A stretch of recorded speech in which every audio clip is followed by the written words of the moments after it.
برطانیہ اور یورپی یونین نے پی آئی اے کو 3 جولائی تک آپریشن جاری رکھنے کی اجازت دے دی ہے۔ یہ بھی ایک نالاکی کی انتہا ہے کہ آپ نے جو پائلٹس کا کیس تھا، جعلی پائلٹ ہیں یہ ہے، اگر یہ سارا کچھ آپ کے پاس تھا، کچھ پائلٹ کورٹ میں بھی گئے تھے، انہوں نے اپنے جو جعل سازی کے بارے میں جو ان کو کہا گیا تھا، اس سے بتاؤ تو صحیح جعل سازی ہے کیا،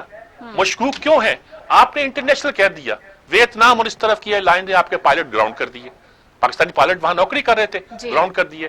یورپی یونین نے یہ کہا، برطانیہ نے کہا کہ ہم ایسے پائلٹس کو جن کی ڈگریاں جعلی ہیں، جن کے لائسنس اصلی نہیں ہیں، ان کو جہاز اڑا کر اپنی سرزمین پہ کیوں لانے دیں؟ انہوں نے روک دیا، ان کے روزگار بھی داؤ پر لگے۔ ہاں داؤ پہ لگے، اور رزلٹ کیا نکلا؟ پی آئی ای کے لیے پرابلم۔ ہمارے ہاں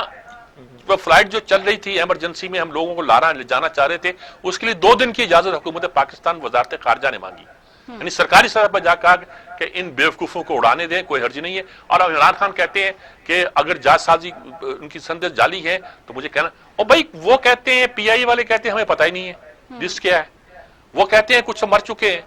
کوئی کہتا ہے جی وہ تو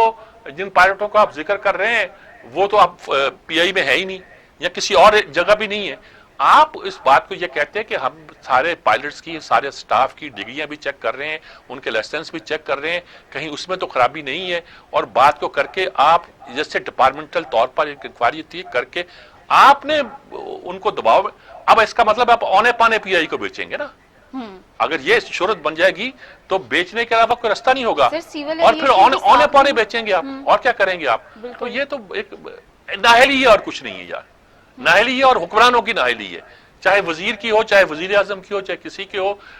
ویژن کی کمزوری ہے۔ کس بات؟ غلام سرور کے استعفے کا بھی مطالبہ کیا گیا جی، وہ لیکن ہائی کورٹ نے کہا ہے کہ یہ وزیر اعظم کا کام ہے، ہمارا کام نہیں ہے کہ عدالتوں میں لے کر آئے اور ہم فیصلہ کریں اس کا۔ جی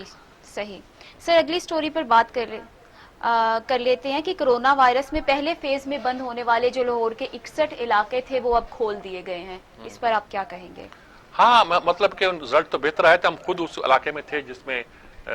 تھا یہ لاک ڈاؤن تھا، تو وہ اب آج صبح سے کھلا ہے، اور لیکن جس علاقے میں آپ ہو وہاں تو بھی لاک ڈاؤن ہے، بہت سے علاقوں میں بھی لاک ڈاؤن موجود ہے، کچھ علاقوں میں جہاں 2 ہفتے ہو گئے تھے وہاں کھول دیا گیا ہے۔ ابھی دیکھیے سارے رزلٹ یہ اسلام آباد میں جیسے صدیق فاروق کہتے ہیں حالات اچھے نہیں ہیں، دعا کیجئے کہ یہ مہینہ بھی اور اگلا مہینہ بھی ذرا سکون سے گزر جائے تو بہتر صورتحال پیدا ہو۔ جی سر، یہاں پہ مجھے بریک لینی ہے، لیکن بریک سے آنے کے بعد پروگرام میں شامل کریں گے کہ پاکستان سٹاک ایکسچینج پر کراچی میں جو حملہ ہوا تھا اس کی تحقیقات میں اہم انکشافات ہوئے ہیں، سجاد میر صاحب کی اس پر رائے لیں گے، لیکن اس بریک کے بعد۔